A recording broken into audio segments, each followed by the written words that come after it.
Hello viewers, আসসালামু আলাইকুম। বর্তমানে স্বামী বা স্ত্রী দুইজনে একজন অপরজনকে ডিভোর্স দিতে পারে।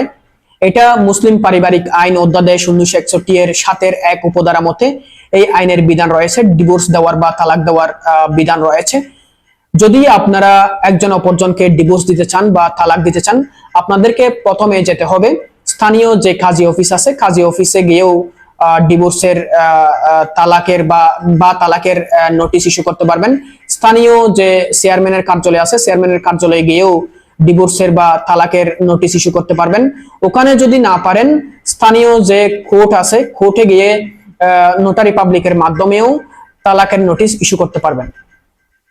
এখন যেদিন আপনারা তালাকের নোটিশ ইস্যু করবেন, অর্থাৎ স্বামী যদি স্ত্রীকে তালাক দেয়, স্ত্রী যদি স্বামীকে তালাক দেয়, এই তালাক 90 দিনের আগে কার্যকর হবে না। 90 দিনের পরে অটোমেটিক্যালি এটা কি হয়ে যাবে, কার্যকর হয়ে যাবে। তালাক কার্যকর হওয়ার আগে কেউ অন্য জায়গায় বিয়ে বসতে পারবে না।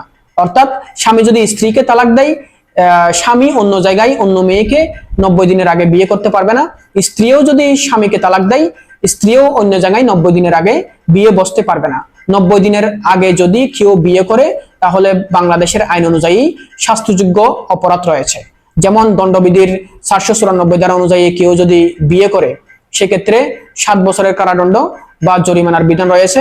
মুসলিম পারিবারিক আইন অধ্যাদেশের অধ্যাদেশ 1961 এর 6 ধারা অনুযায়ীও শাস্তির বিধান রয়েছে। সুতরাং কেউ যদি ডিভোর্স দিয়ে দেয়, ডিভোর্স হয়ে যায়, ডিভোর্স হওয়ার পরে আপনারা কি করতে পারবেন, ডিভোর্স কার্যকর হওয়ার পরে আপনারা একে অন্যকে বিয়ে করতে পারেন বা অন্য জায়গায় বিয়ে বসতে পারেন। ঠিক আছে? অর্থাৎ স্বামী যদি স্ত্রীকে তালাক দেয়, তালাক কার্যকর হওয়ার পরে বিয়ে করতে পারবেন। আর স্ত্রীও যদি স্বামীকে তালাক দেয়, তালাক কার্যকর হওয়ার পরে অন্য জায়গায় বিয়ে বসতে পারেন। তাহলে আইনে তো কোনো বাধা নেই। ভালো থাকবেন, আশা করি বুঝতে পেরেছেন। দেখা হবে অন্য কোনো ভিডিওতে। আসসালামু আলাইকুম।